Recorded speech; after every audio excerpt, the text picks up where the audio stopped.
The sky above Aura Prime was calm, filled with soft white clouds that moved slowly like thoughts in a tired mind. The great silver building of the Galactic Council stood tall, shining under the twin suns. Inside the meeting hall, 12 leaders from 12 worlds sat in silence. Their eyes were not on each other. They were all looking at the center screen, which showed one simple message from the edge of human space: no signs of life. Humans gone. Counselor Vecra, a tall figure with soft green skin and eyes like dark stones, stood first. She belonged to the Mirai, a race known for memory and care. Her voice was gentle but heavy. Humans are not the kind to vanish without reason. They do not hide. They do not forget. If they are gone, something is deeply wrong. Others nodded. Even those who had disliked humans now felt uneasy. The humans had been part of the council for only 100 years, but they had changed everything.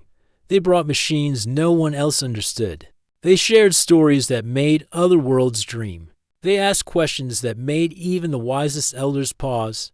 And now, they were gone. Toma, a young scout from the forest world of Finari, stood quietly in a corner. He had never spoken at a council meeting before. His skin was light green, and his black eyes were always watching. He had studied human speech, human games, and human music since he was a child. Counselor Gerald, a large-scale being from the dry world of Coldra, pointed at him. Send that one. He knows their ways.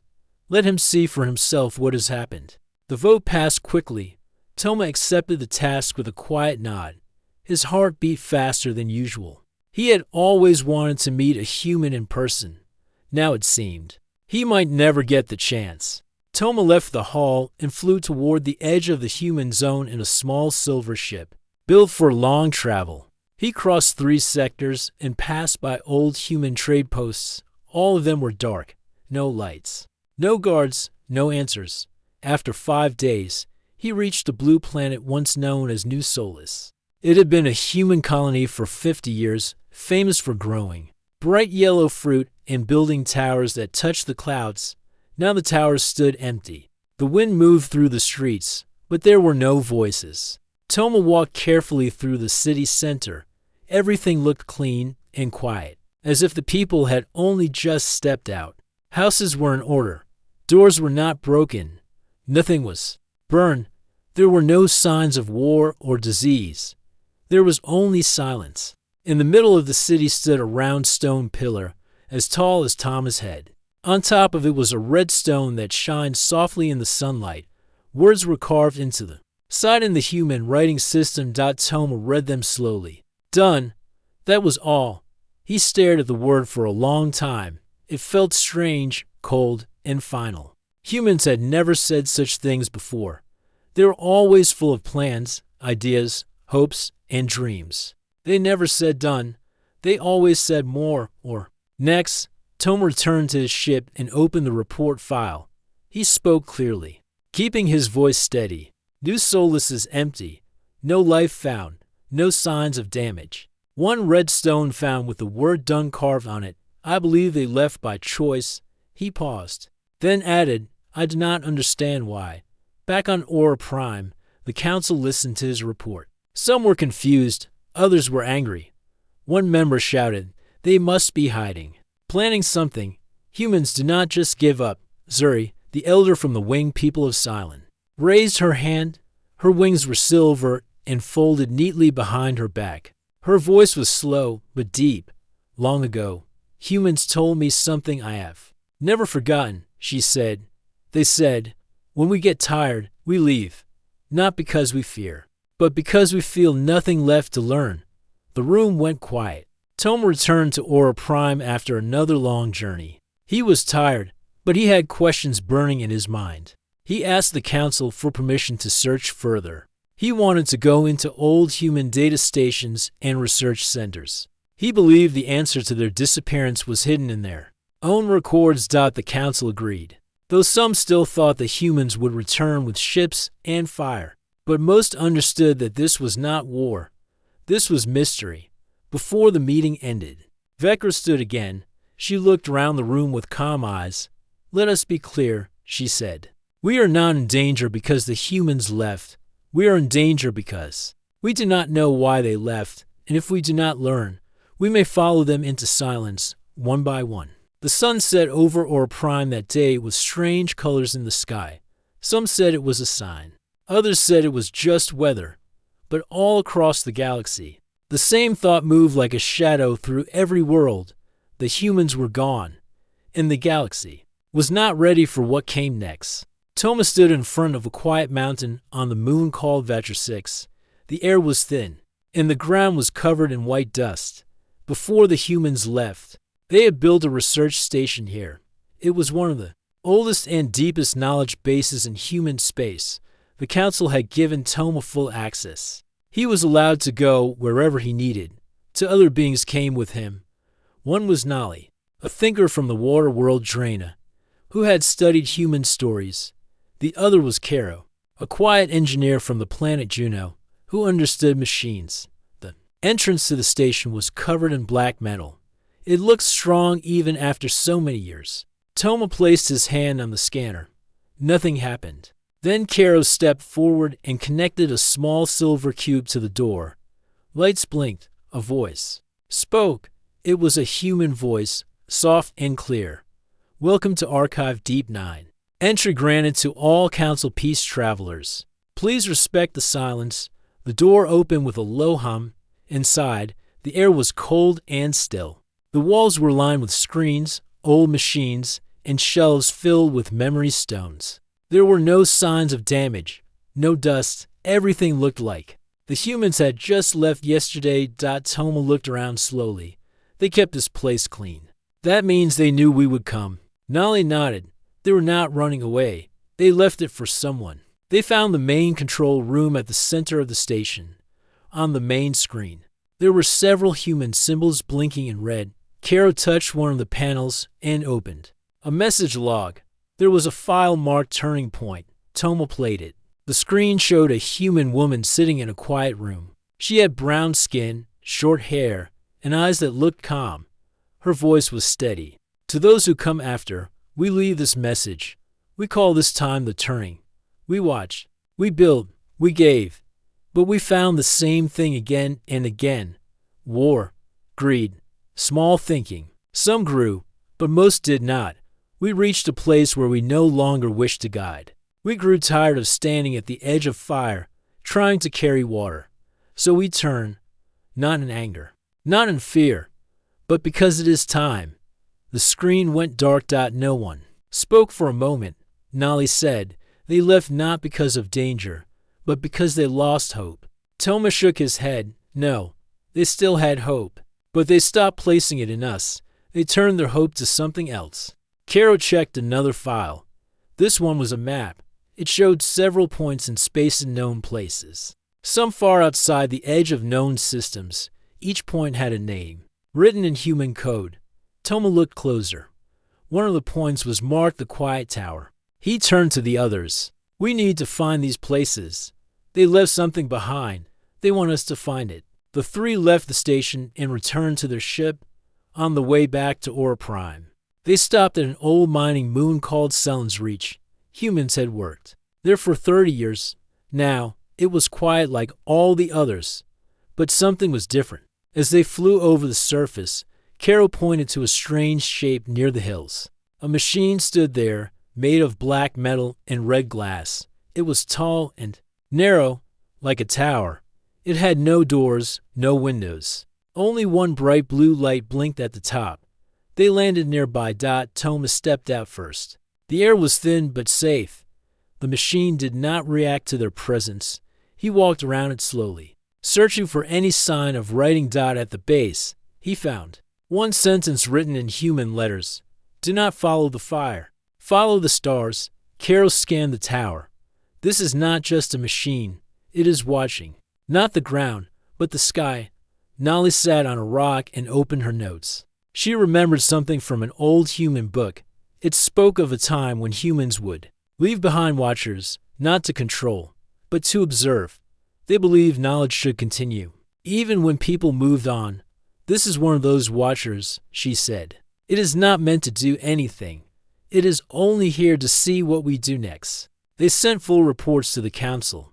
Many on the council were confused, a few were angry.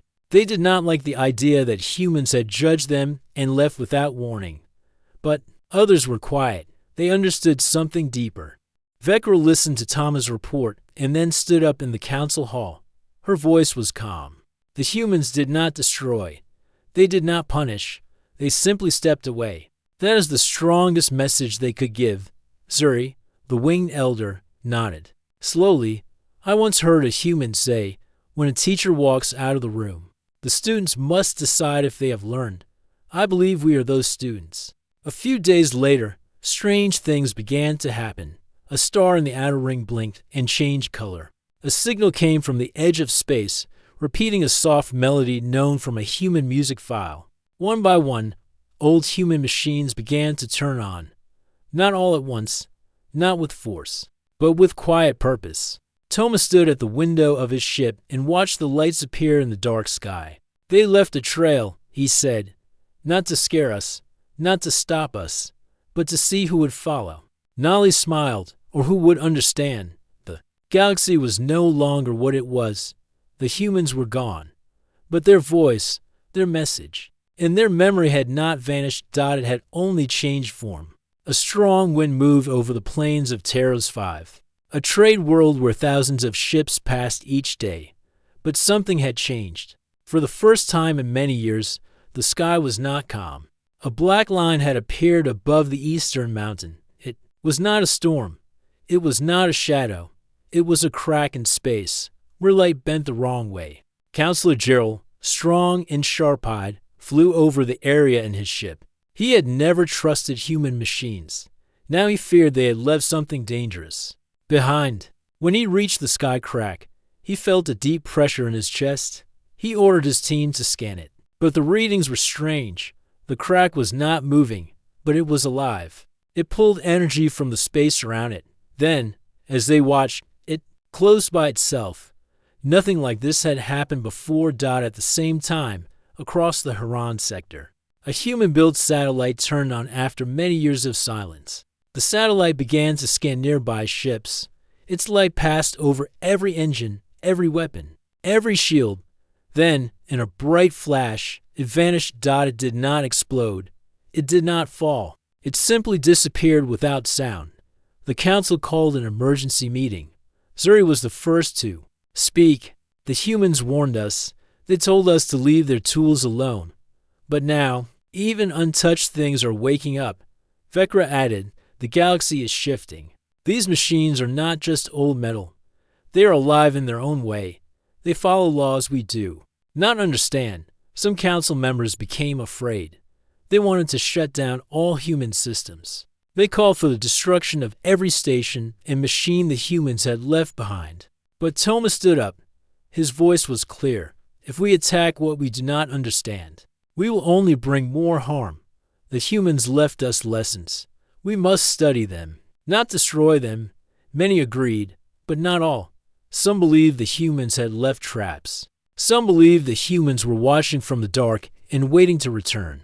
Fear spread faster than truth. A few days later, a group of ships from the Track Union moved toward a human Dyson ring near a red star. The ring was one of the largest machines ever made by human hands. It circled the star and pulled energy from it to power other systems. The track ships sent small drones into the ring. They broke the surface and forced their way into the core. At first, nothing happened. Then the star flashed. Without sound or warning, the red star collapsed. A shockwave flew across space. 3 planets vanished. Trade lanes were torn apart. Ships that were nearby were lost. Only one signal reached the council before silence came. Do not enter. Do not break. Do not take. The council was shaken. Many could not believe what they had heard. Others wept for the lives lost. Gerald shouted in the hall, blaming the Track Union for their pride. Zuri spoke again. They warned us, over and over. The humans gave clear signs.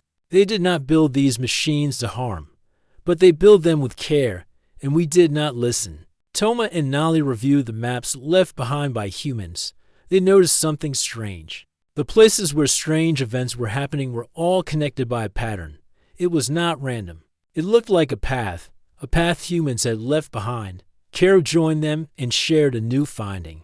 On the surface of a quiet moon near Delta Core, he had found a message carved into a stone wall. It was not written in any known language, but when he played a human code next to it, the writing began to change. It reshaped itself into words. The message said, "Peace is not a gift, it is a skill. Those who do not learn will face the silence." Nolly read the words again and again. They are not warning us about machines. They are warning us about ourselves. Toma nodded. The silence is not what they left. The silence is what they fear we will create. On many planets, people began to speak of the humans not as a lost ally but as a great mystery. Some called them guides. Some called them watchers.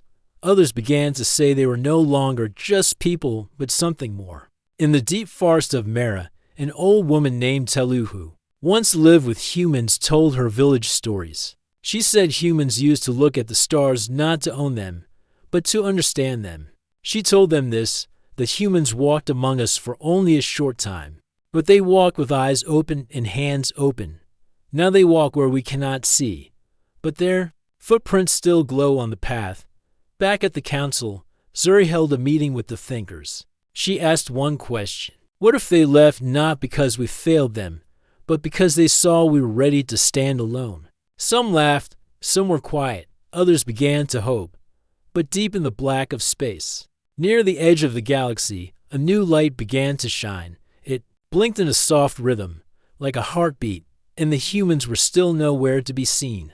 A message came through the cold winds of deep space. It was old, hidden in the quiet part of the communication waves. A patrol ship from the council found it near the dead moon Carno 3, spinning slowly beside a lost asteroid belt.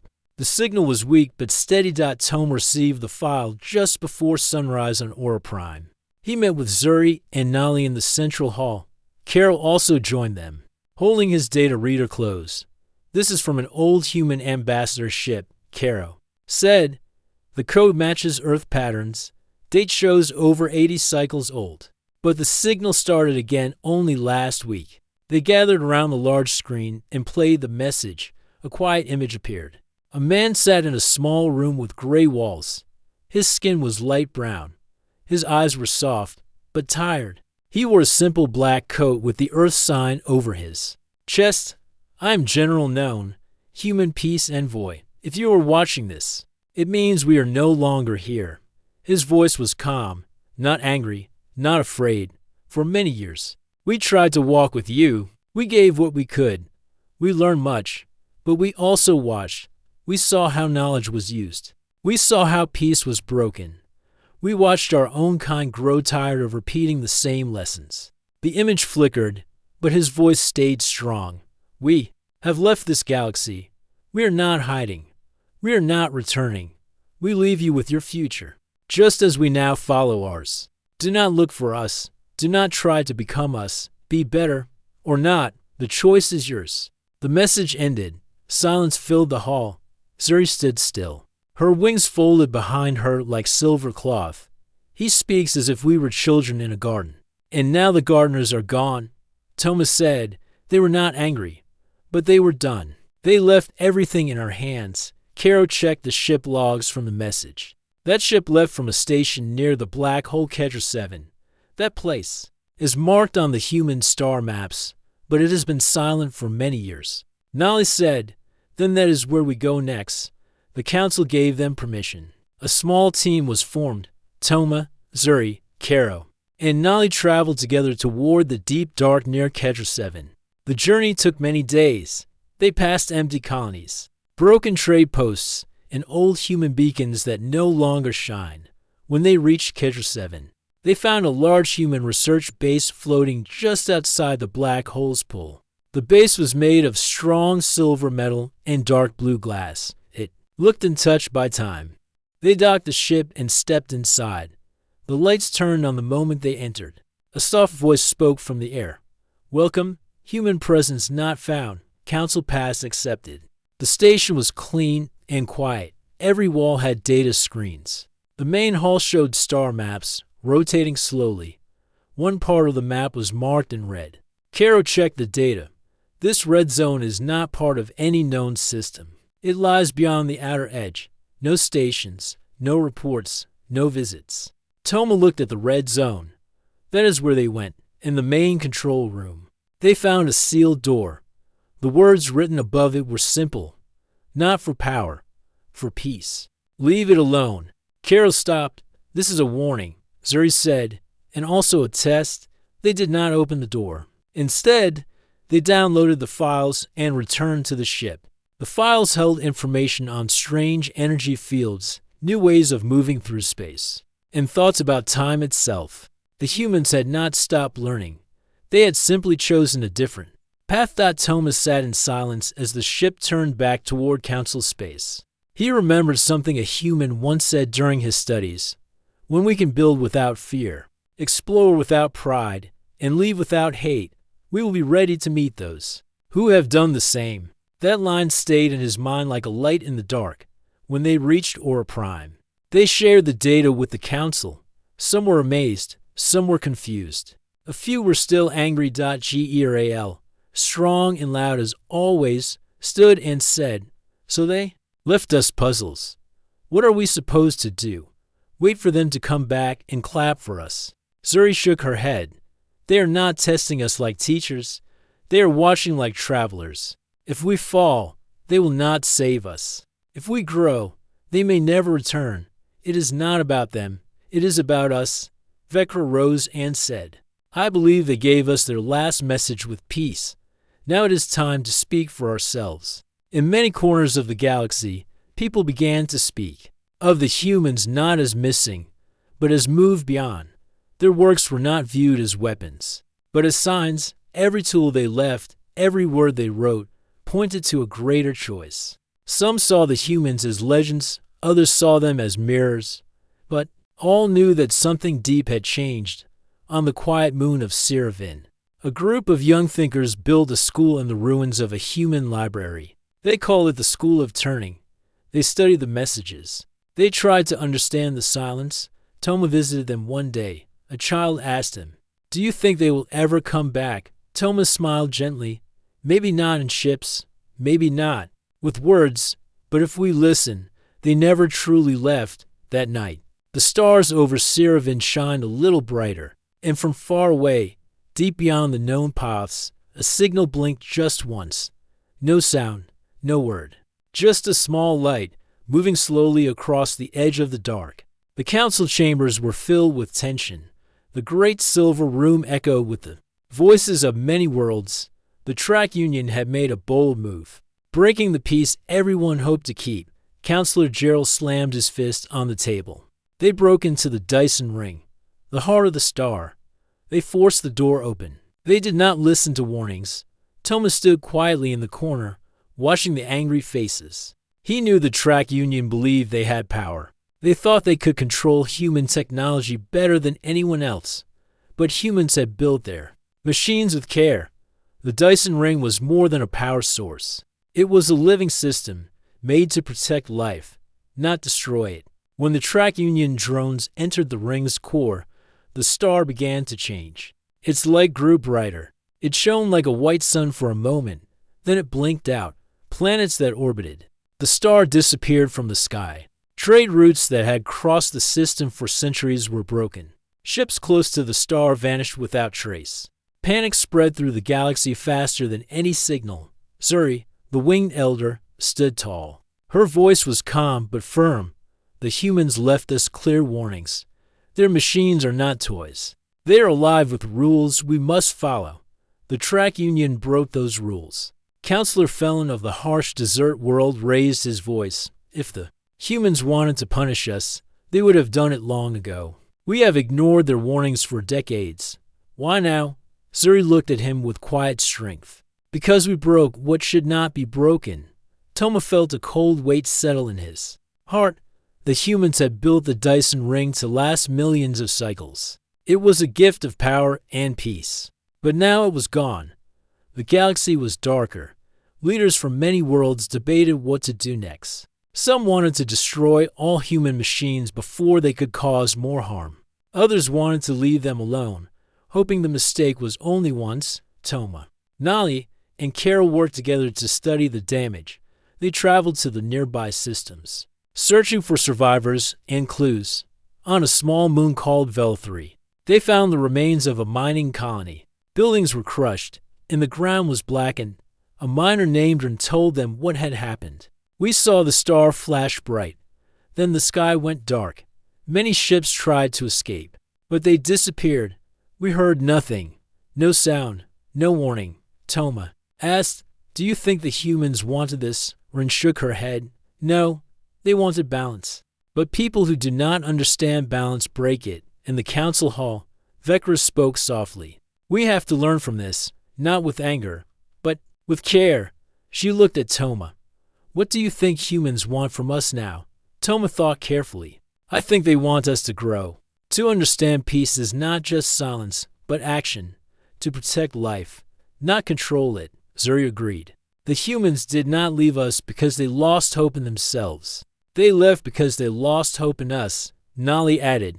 But we can change. The path is still open, outside the council chambers. News of the Dyson star's destruction spread quickly. People across many worlds held moments of silence.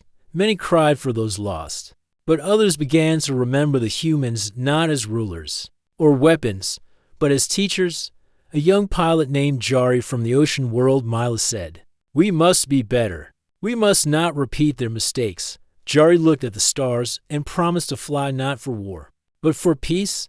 Meanwhile, Toma, Nali, and Kara returned to the human maps. They studied the pattern of the events. Each new problem was near a place humans had marked with symbols of warning or peace. They realized the humans had not only left machines, but also lessons.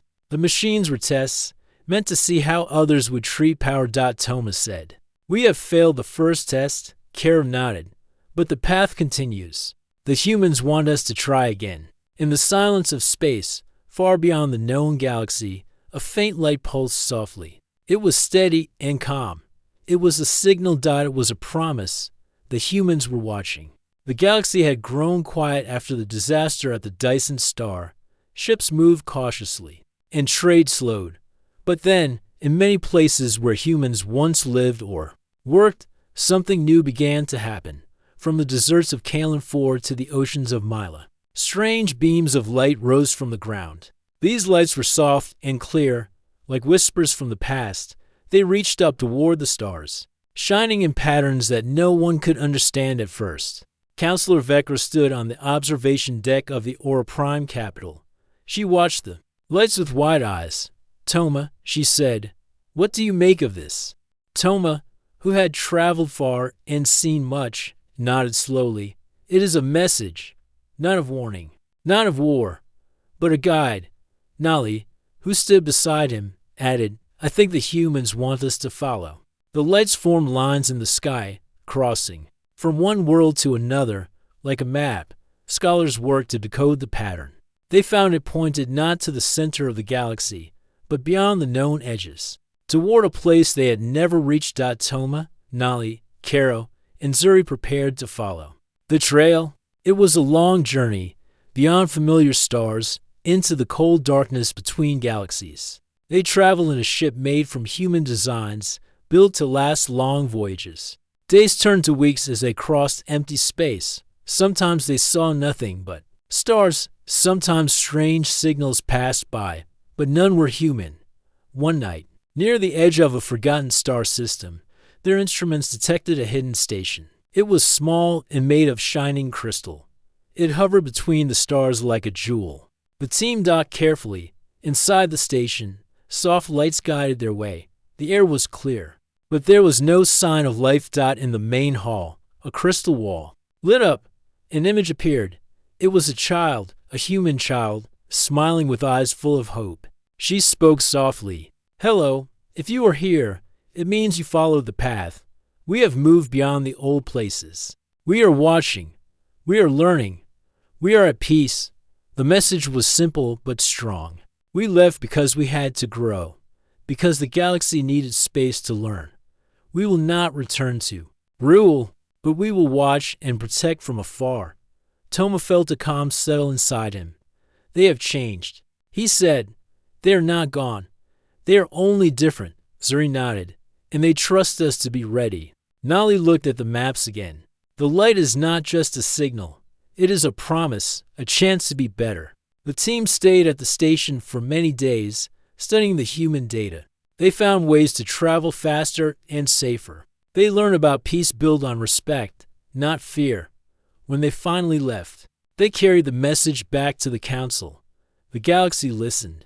The humans were not lost. They were beyond, and their gift was the chance to grow on their own. Back on Aura Prime, the council gathered again.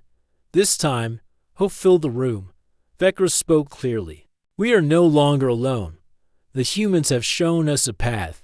Now it is our choice. Toma smiled. We must choose wisely. Outside, the stars shone. Brighter, the galaxy waited. The great hall of the Galactic Council on Aura Prime was filled with quiet voices and thoughtful faces. After the journey beyond the stars and the discovery of the human crystal station, all eyes were on the future. The humans had left a gift. But the gift was also a challenge. Counselor Vecra stood before the gathering, her calm green eyes shining. We have learned much from the humans. Their departure was not defeat. It was a choice to grow beyond what we know. Now, the choice is ours. Thomas stood beside her, his heart full of hope but heavy with responsibility. The humans walked away because they saw the galaxy was not ready, but they trusted that one day we would be. Zuri, the winged elder, folded her silver wings quietly. Trust is the hardest thing to earn. We must prove ourselves worthy. Voices rose in the hall. Some wanted to build new weapons, fearing dangers beyond the stars. Others called for peace and understanding. But all agreed that the time for old fears was over. Outside, the twin suns of Aura Prime warmed the great city. People from many worlds watched the sky, feeling the weight of what had passed and the promise of what might come.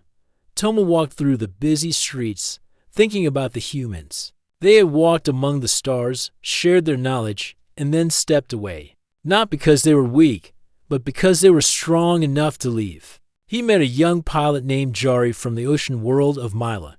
Yuri's eyes were bright, filled with dreams.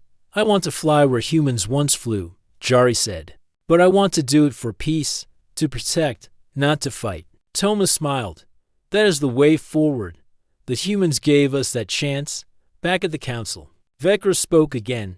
Our path is clear. We must grow without hate. We must build without fear. We must walk together, not apart. Nali added, the humans left us lessons written in stars and machines. But the greatest lesson is this: freedom is not just to act, but to choose wisely. The council agreed to create a new mission. It was called the Way of the Light.